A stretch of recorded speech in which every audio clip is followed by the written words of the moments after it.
तुम्हारे मुंह में घी शक्कर। घी शक्कर नहीं माँ, स्वच्छ जल।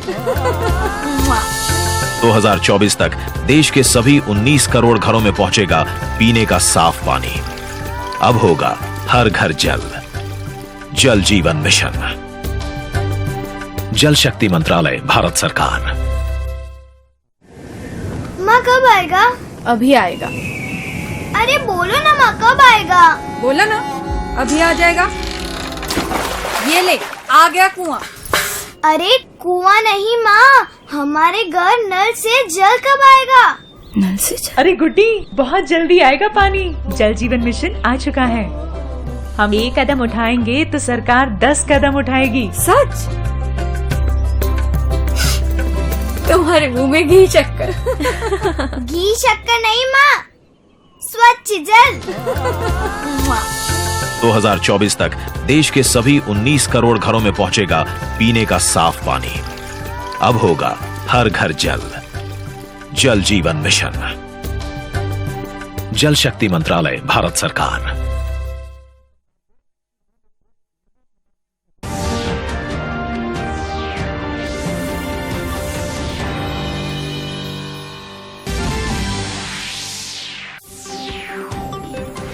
और बजट में समाहित प्रावधानों पर वेबिनार को किया संबोधित।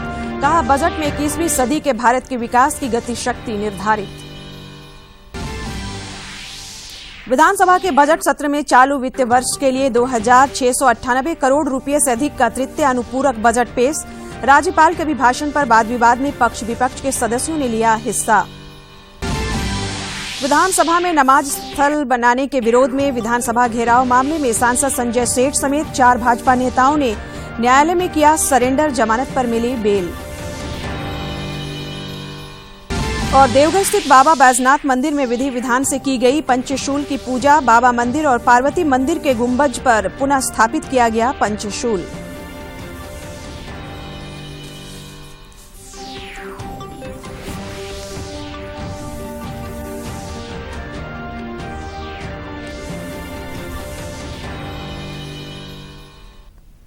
नमस्कार, खबरें झारखंड में आपका स्वागत है। मैं हूं संध्या दिमता और समाचारों में आगे बढ़ने से पहले ये संदेश।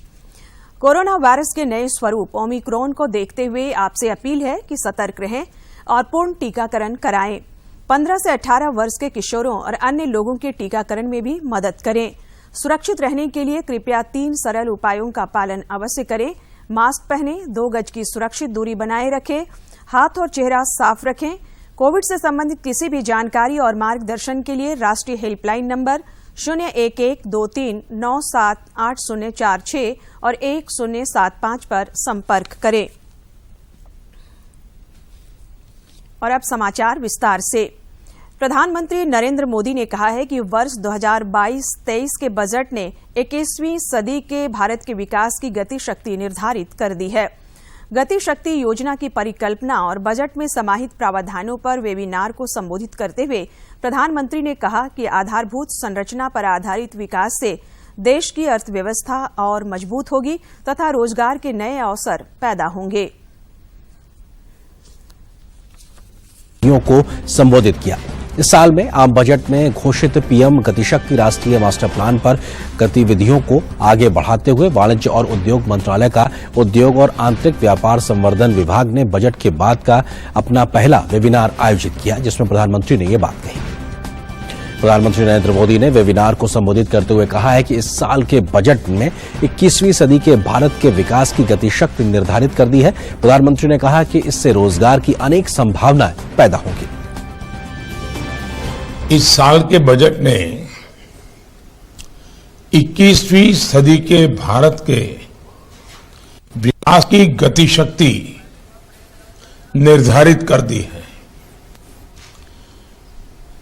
इंफ्रास्ट्रक्चर पर आधारित विकास की यह दिशा हमारी अर्थव्यवस्था के सामर्थ्य में असाधारण वृद्धि करेगी। इससे देश में रोजगार की भी अनेक संभावनाएं बनेगी। प्रधानमंत्री नरेंद्र मोदी ने यूक्रेन मुद्दे पर एक और उच्च स्तरीय बैठक की अध्यक्षता की। 4 केंद्रीय मंत्री हरदीप सिंह पुरी, ज्योतिरादित्य सिंधिया, किरेन रिजिजू और जनरल वीके सिंह यूक्रेन में फंसे भारतीय नागरिकों के निकासी अभियान से संबंधित तालमेल और विद्यार्थियों की मदद के लिए यूक्रेन के पड़ोसी देशों का दौरा करेंगे। लीडरशिप से भी जब बातचीत की थी तो उनका फोकस इसी बात पर था प्राइमरीली इन लीडरशिप के साथ में कि कैसे इंडियन नेशनल्स को इवैक्यूएट किया जा सके। अब प्राइमरीली देखिए कि इंडिया कैसे लीडरशिप रोल दिखाता हुआ नजर आ रहा है, जहां एक तरफ वहां पे देखिए चाइनीज नेशनल्स भी हैं, यूरोपियन नेशनल्स भी हैं।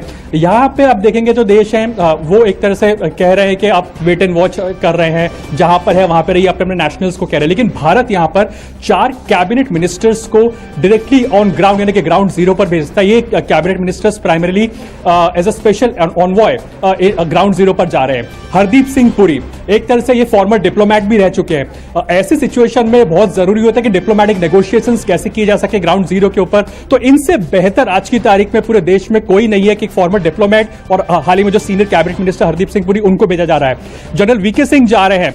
हम इस बात को जानते हैं कि जहां तक वॉर लाइक सिचुएशन के अंदर प्राइमरीली मिलिट्री लेवल पर या फिर सिविलियंस को कैसे इवैक्यूएट करें, सिविलियंस का मेंटल स्टेट इस समय पर देखिए कितना वोलेटाइल होता है, उनको किस तरह से इवैक्यूएट करना जनरल वीके सिंह से बेहतर कोई नहीं जानता, क्योंकि एक वॉर लाइक सिचुएशन के अंदर उनका एक्सपीरियंस बहुत मायने रखता है। ज्योतिरादित्य सिंधिया जो कि सिविल एविएशन मिनिस्टर है, वो खुद एक तरह से इवैक्यूएशन साइट पर होंगे।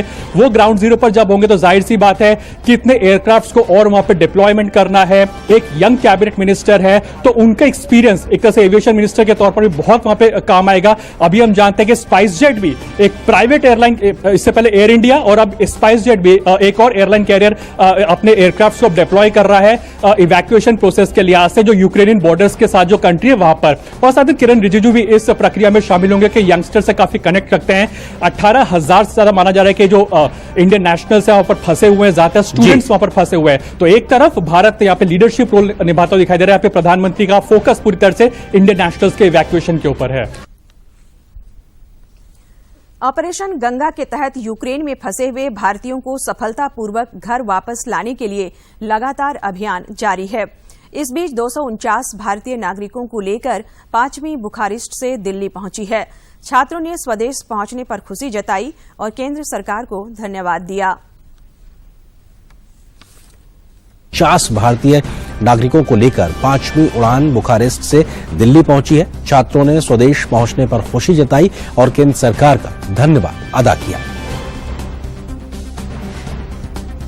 हम लोग बॉर्डर क्रॉस करके आए थे, बट हमको इंडियन एम्बेसी ने बहुत ही हेल्प किया, प्रोटेक्ट किया है। हमको कुछ दिक्कत नहीं आई है, सिर्फ बॉर्डर क्रॉस करने में ही दिक्कत आई है बिकॉज ऑफ बहुत सारी यूनिवर्सिटीज के बच्चे थे, दैट्स व्हाई हमको प्रॉब्लम आई है, बट हमको इंडियन एम्बेसी ने बहुत हेल्प किया।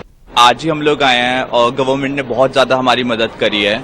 जैसे ही हम ये बॉर्डर क्रॉस करते हैं रोमानिया का, उसके बाद जो कंडीशन मिलती है, जो हमें हेल्प मिलती है गवर्नमेंट से, वो वाकई ही बहुत ही सराहनीय है कि हम लोग बहुत ही ज्यादा अप्रिशिएशन करते हैं गवर्नमेंट का कि काफी ज्यादा अच्छी फैसिलिटीज प्रोवाइड करी हैं। ये जो गवर्नमेंट ने इवैक्यूएशन फ्लाइट चलाई उसकी वजह से थोड़ा रिलैक्सेशन फील हुआ एंड उसके बाद पूरे टाइम जो हमने जर्नी करी है हमें कोई दिक्कत नहीं आई। इंडियन गवर्नमेंट ने, इंडियन एम्बेसी ने एंड जो रोमानिया की गवर्नमेंट है, सब हमें proper food, proper water, shelter सब कुछ प्रोवाइड किया। हम सच में बहुत खुश है कि हम वापस आ गए। Embassy helped us very much, and after crossing the border, they always they were providing us the food. They were also helping to help each and every student, and they were very helpful to us. इस बीच युद्धग्रस्त देश Ukraine में साहिबगंज के 4 छात्र फंसे हैं, जिनके सकुशल स्वदेश वापसी को लेकर परिजन गुहार लगा रहे हैं। युद्धग्रस्त देश यूक्रेन के हालात बेहद खराब हैं। यूक्रेन में पढ़ने वाले साहिबगंज के 2 छात्रों ने अपने घर वालों को वीडियो भेजकर इस बात की जानकारी साझा की है। मेरा नाम मोहम्मद अशफाक अहमद है और मेरा नाम कमल खान साहब है। मैं साहिबगंज डिस्ट्रिक्ट से हूँ। हम लोग दोनों हमने ये हॉस्टल हमारा कुछ रूम नहीं मिल रहा, हम लोग को कुछ नहीं मिल रहा यहाँ पर, ना खाना पीना कुछ नहीं मिल रहा। हम लोग हॉस्टल में रखा है, ये हमें रूम नहीं दिया गया, बस एक हॉल में हमें सोने बोला गया। ना चद्दर है ना कुछ खाने का अरेंजमेंट नहीं है, कुछ नहीं। हमारा खाना कल ही खत्म हो चुका था जितना हम लोग कैरी कर रहे थे, और यहाँ पे खाना वाना कुछ नहीं है। हम कॉल करके बोले कि खाना का कोई उपलब्धि हो तो वो बोले कि ठीक है कोशिश करते हैं, लेकिन अभी तक कॉल बैक कुछ आया नहीं। यार नहीं पता क्या आगे होगा नहीं होगा। हम लोग तो अब हारने वाले ही है, सोच रहे हैं कि क्या करेंगे, जाके शायद हॉस्टल में बैठ जाएं, क्योंकि शायद नहीं हो पाएगा। कुछ मिल नहीं रहा हम लोग को अभी। कहीं से भी कांटेक्ट करो, हर जगह से ना आ रहा है, कोई अच्छा रिस्पांस दे नहीं रहा है। प्रशासन को मिली जानकारी के अनुसार साहिबगंज के कुल 4 छात्र यूक्रेन में फंसे हैं, जिनकी वतन वापसी के लिए कदम उठाए जा रहे हैं।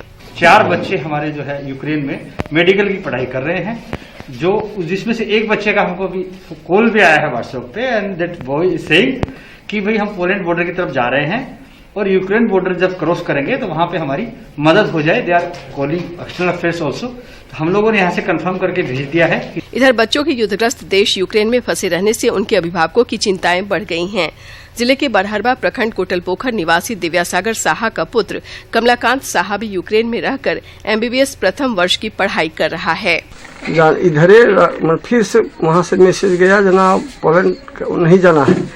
फिर उन लोग को कल शाम को गाड़ी से लेके लोबिल बोल के एक जगह है मेडिकल कॉलेज, उस जगह पर लेके गया है। अभी सुरक्षा के लिए भारत सरकार से निवेदन करता हूँ, जैसे मेरा बच्चा अच्छा से। केंद्र सरकार ने संकटग्रस्त यूक्रेन से भारतीयों की सकुशल वतन वापसी को लेकर बड़ा अभियान चला रखा है।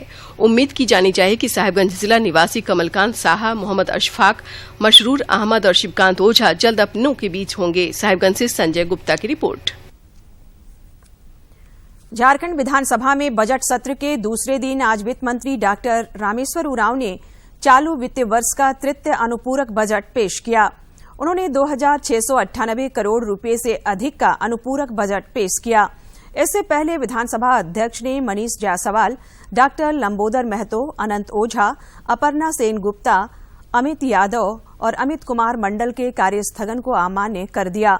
भोजनावकाश के बाद सदस्यों ने राज्यपाल के अभिभाषण पर धन्यवाद प्रस्ताव पर चर्चा में भाग लिया और अपने अपने विचार व्यक्त किए। मुख्यमंत्री हेमंत सोरेन ने कहा है कि सरकार स्थानीय नीति पर न्यायालय के आदेश का अध्ययन कर रही है और इस पर जल्द निर्णय लेगी। मुख्यमंत्री आज विधानसभा में बजट सत्र के दौरान आजसू पार्टी के विधायक लंबोदर महतो के सवाल का जवाब दे रहे थे। 1932 की जो इनकी मांग है, इसको लेकर तत्कालीन सरकार ने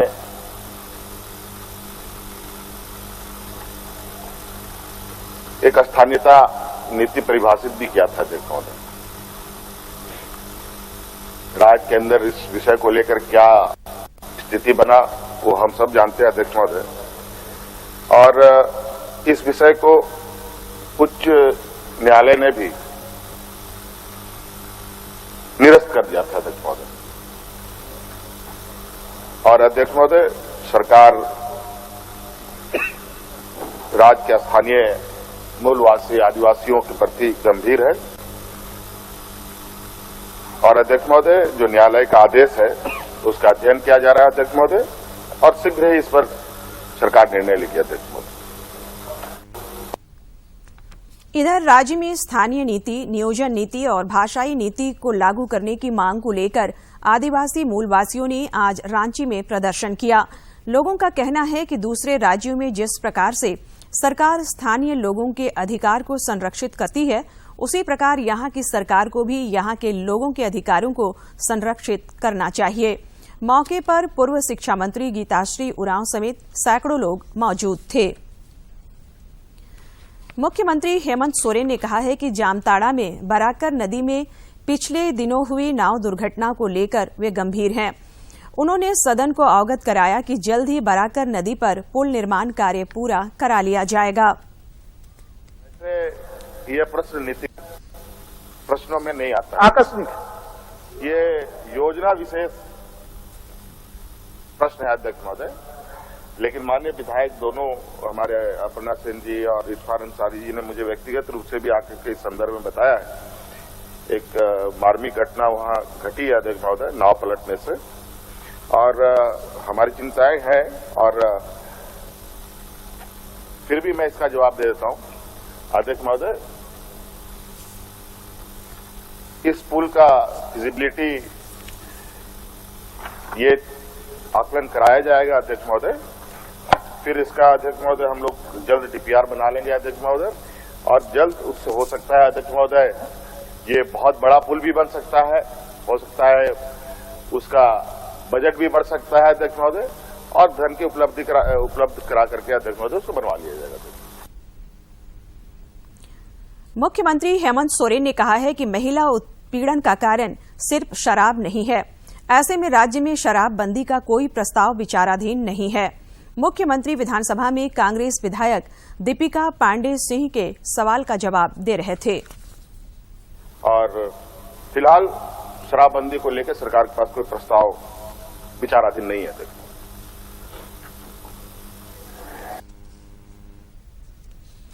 राज्य सरकार ने कहा है कि केंद्रीय विश्वविद्यालय के लिए होने वाले भूमि अधिग्रहण के बदले रैयतों के बीच मुआवजा भुगतान करने के बाद ही निर्माण कार्य पूरा कराएगी।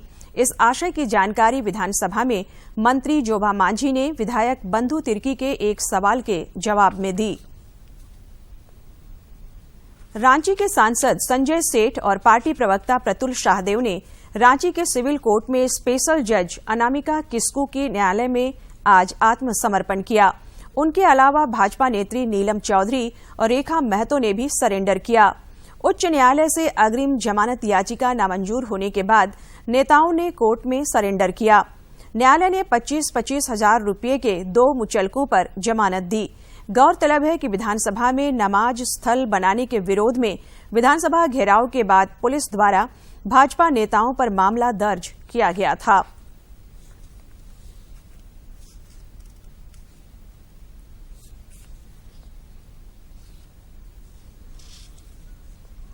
देश भर में कोरोना की हालत पस्त होती जा रही है। पिछले 24 घंटे के दौरान कोविड के 8,013 नए मामलों की पुष्टि हुई है, जबकि उससे दोगुने की संख्या में 16,765 कोरोना वीरों ने कोरोना को शिकस्त देकर जिंदगी की जंग जीती है।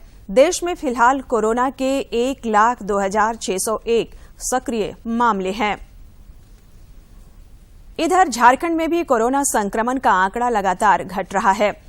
राज्य में पिछले 24 घंटे के दौरान 26 नए संक्रमितों की पहचान की गई है।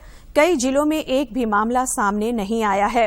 राजधानी रांची में 3 संक्रमित पाए गए हैं। इस बीच राज्य में सक्रिय मामलों की संख्या 500 से नीचे पहुंचकर 481 हो गई है। देश में कोविड के खिलाफ जारी जंग में टीकाकरण अभियान तेज गति से जारी है। केंद्रीय स्वास्थ्य मंत्रालय के अनुसार देश में अब तक 1,77,50,86,000 से अधिक कोरोना रोधी टीके लगाए गए हैं।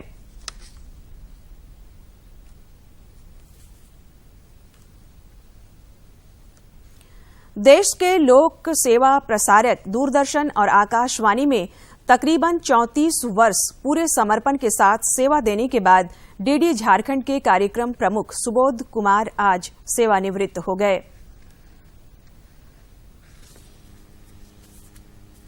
डीडी झारखंड के कार्यक्रम प्रमुख सुबोध कुमार के सेवानिवृत्त होने पर उनके सम्मान में दूरदर्शन परिसर में विदाई समारोह आयोजित किया गया। कि जिंदगी में बहुत सारी प्रकार के आदमियों से भेंट होती है।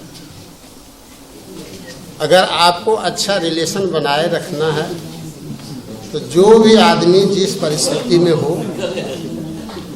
उसी रूप में उसको कुछ एक्सेप्ट करने से आपकी भी जिंदगी अच्छी रहेगी। सुबोध कुमार ने अपने कार्यकाल के दौरान रांची के अलावा दिल्ली, जयपुर और डाल्टनगंज में भी अपनी सेवाएं दी। उन्हें खेल कार्यक्रमों के प्रस्तुतिकरण में खास तौर पर महारत हासिल थी। हेडशिप मिलने पे या पद मिलने पे लोगों 80% लोगों के की जो कुर्सी होती है, कुर्सी सर पर बैठ जाती है। कुर्सी को सर पर नहीं बिठाइएगा। धर्म प्रमुख भी हो, पेक्स कोऑर्डिनेशन भी हो। 12वीं शताब्दी में चीन में एक फिलोसोफर पैदा हुए थे, लाओत्से। लाओत्से का मानना था कि वो शासन सबसे सफल शासन है जिसमें सबसे कम शासन किया गया हो। विदाई समारोह के दौरान श्री कुमार के सहकर्मियों ने उनके साथ किए गए कार्यों और पिता पल को याद किया। इस दौरान सहकर्मियों ने उन्हें उम्दा और नेक इंसान बताया। जितने भी हमारे सहपाठीगण हैं सभी को उनके अंदर काम करके बहुत ही अच्छा लगा। साल से कुछ ज़्यादा हुआ है और इन एक साल में सुबोध सर के साथ काम करने का जो मौका मिला वह बहुत ही कि हमारे बीच से हमारे कार्यक्रम प्रमुख सेवानिवृत्त हो रहे हैं, लेकिन उनके लिए बड़ा सुखमय होगा। उनके उज्जवल भविष्य की हम कामना भी करेंगे। और इसी को संवेदना कहते हैं। इसको जीवित रखना चाहिए हम लोगों को अपने जीवन में, कि हम लोग अपने किए गए अनुभूति को लोगों के बीच शेयर करें।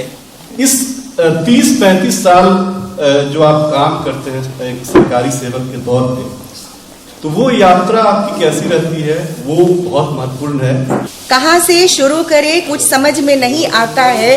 आपकी विदाई का जिक्र से दिल हमारा भर जाता है। सुबोध कुमार ने अपने विनम्र स्वभाव और कार्यों के प्रति लगनता के जरिए एक अमिट पहचान बनाई। समूचा दूरदर्शन परिवार उनके अच्छे स्वास्थ्य और सुखद भविष्य की कामना करता है। झारखंड समेत देश भर में कल पूरे भक्ति भाव के साथ महाशिवरात्रि का त्यौहार मनाया जाएगा। देवघर स्थित बाबा बैजनाथ धाम में शिवरात्रि को लेकर सुरक्षा के व्यापक इंतजाम किए गए हैं। इधर बाबा मंदिर में आज पंचशूल की वैदिक रीति रिवाज के साथ पूजा अर्चना की गई और पंचशूल को पुनः स्थापित किया गया। गौरतलब है कि बाबा मंदिर विश्व का इकलौता मंदिर है जहां पर त्रिशूल की जगह पंचशूल है। शिवरात्रि के 2 दिन पहले इसे विधि विधान के साथ उतारा जाता है और शिवरात्रि के 1 दिन पहले इसे पुनः गुंबज पर स्थापित कर दिया जाता है।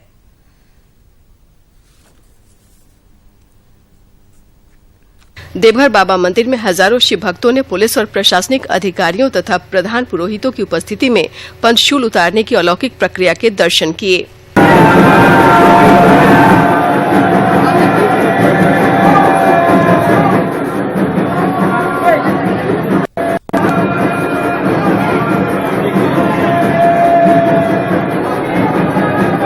देवघर बाबा मंदिर में शिवरात्रि के 2 दिन पहले शिव और पार्वती मंदिर के पंचशूल को उतारकर पहले इनका मिलन कराया जाता है और फिर दूसरे दिन विधि विधान के साथ सभी मंदिरों के शीर्ष पर पंचशूल को विराजमान कराया जाता है। और यहाँ की परंपरा सदियों से चली आ रही है कि 22 मठ है, 22 मठ का पंचशूल खोला जाता है और बाबा और माँ पार्वती का उसको महाशिवरात्रि के 2 दिन पहले खोला जाता है। बाकी सारा जो 20 मठ है, 20 मठ का पहले उसको सारा उतार लिया जाता है, जिसकी साफ सफाई होती है और ये भी आज इसको उतारा गया है। अभी आप लोग इसको देखे ही हैं, जो परंपरा है, जो नियम है। कल फिर पुनः 22 जो हमारा पंचशूल है सबका एक नियमित पूजा जो शास्त्रीय पूजा है वो किया जाएगा और उसके बाद कल ही इनको चढ़ाया जाएगा। इस बीच देवघर के उपायुक्त मंजुनाथ भंजंत्री ने बताया कि शिवरात्रि के आयोजन को लेकर बाबा नगरी में सभी व्यवस्थाएं दुरुस्त कर ली गई है।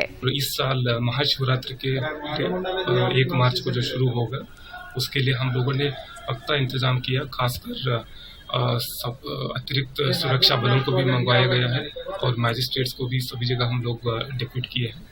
इधर जिले के पुलिस अधीक्षक धनंजय कुमार सिंह ने कहा कि महाशिवरात्रि के मद्देनजर 3000 से ज्यादा पुलिस पदाधिकारी और जवानों को प्रतिनियुक्त किया गया है ताकि श्रद्धालुओं को कोई असुविधा न हो। इसमें बाह्य बल हमें पर्याप्त संख्या में मिले हैं और दूसरा दिनांक 28 और 1 को काफी महानुभाव आ रहे हैं। इसके वीआईपी सिक्योरिटी के लिए भी हमारे इंतजाम किए गए। गौरतलब है कि विश्व के सभी शिव मंदिरों में त्रिशूल होते हैं, लेकिन बाबा मंदिर इकलौता ऐसा मंदिर है जहां पर पंचोली स्थापित है। देवघर से मनीष दुबे की रिपोर्ट। स्वरोजगार को बढ़ावा देने के लिए राज्य सरकार की ओर से लगातार प्रयास किए जा रहे हैं। इस सिलसिले में रांची के धुरवा स्थित मत्स्य किसान प्रशिक्षण केंद्र में मछली पालन को लेकर 5 दिवसीय प्रशिक्षण शिविर का आयोजन किया गया है।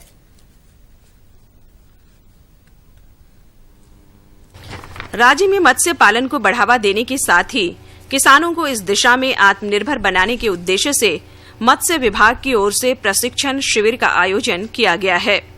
5 दिवसीय इस प्रशिक्षण शिविर के उद्घाटन सत्र को संबोधित करते हुए मत्स्य विभाग के निदेशक HN द्विवेदी ने कहा कि फिश प्रोसेसिंग मार्केटिंग के बारे में किसानों को जानने की जरूरत है।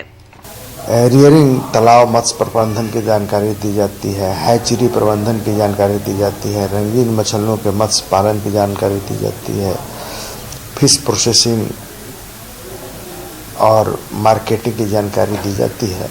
वहीं शिविर में प्रशिक्षण ले रहे किसानों का मानना है कि यह प्रशिक्षण उनके लिए काफी मददगार साबित होगा। मछली पालन में आई नई तकनीकों को जानकर वे इसका उपयोग व्यवसाय को बढ़ाने में कर पाएंगे।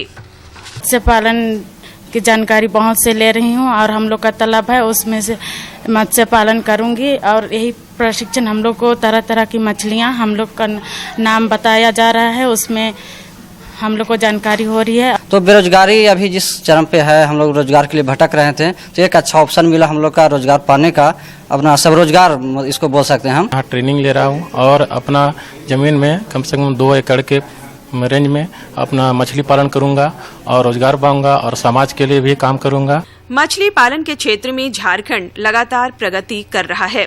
पहले की तुलना में उत्पादन और खपत दोनों में वृद्धि हुई है। ऐसे में इस तरह के प्रशिक्षण शिविरों का आयोजन किसानों को और अधिक उन्नत बनाने और आत्मनिर्भरता की दिशा में अग्रसर करने के लिए प्रेरणा स्रोत बनेगा। रांची से सरिता की रिपोर्ट। और अब आखिर में इस बुलेटिन के मुख्य समाचार एक बार फिर।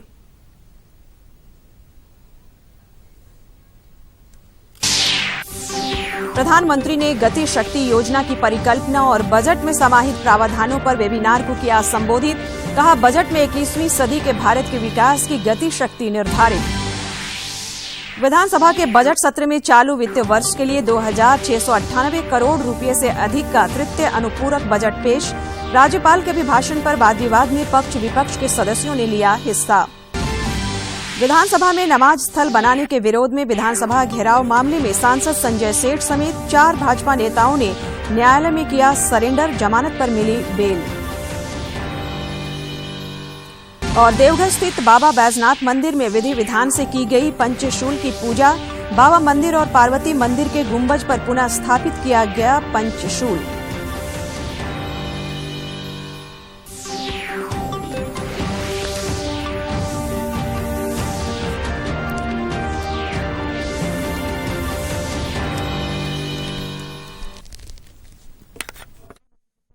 अभी आएगा। अरे बोलो ना माँ, कब आएगा? बोला ना, अभी आ जाएगा। ये ले, आ गया कुआं। अरे कुआं नहीं माँ, हमारे घर नल से जल कब आएगा? नल से जल? अरे गुड्डी, बहुत जल्दी आएगा पानी। जल जीवन मिशन आ चुका है। हम 1 कदम उठाएंगे तो सरकार 10 कदम उठाएगी। सच? तुम्हारे मुंह में घी शक्कर। घी शक्कर नहीं माँ, स्वच्छ जल।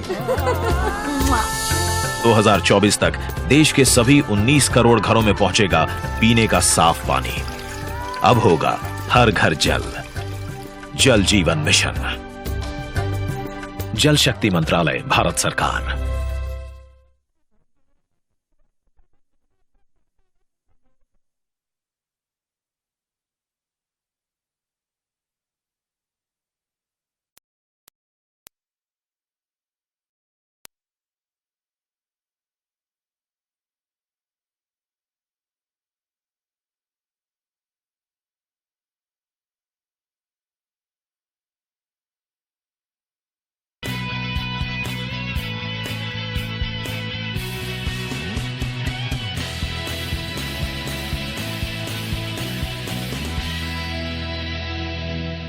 नमस्कार, वेल्ड इन इंडिया के आज के इस अंक में एक बार फिर से आप सभी का स्वागत है। हम सभी भारतीय हैं और हर भारतीय का मूलभूत अधिकार होता है रोटी, कपड़ा और मकान। कपड़ा और मकान छोड़िए, आज के वक्त में अभी भी ऐसे कुछ लोग हैं जिन्हें 2 वक्त की रोटी भी नहीं नसीब होती। ऐसे लोगों को रोटी पहुंचाने का काम करती है तृष्णा। आइए जानते हैं क्या है तृष्णा।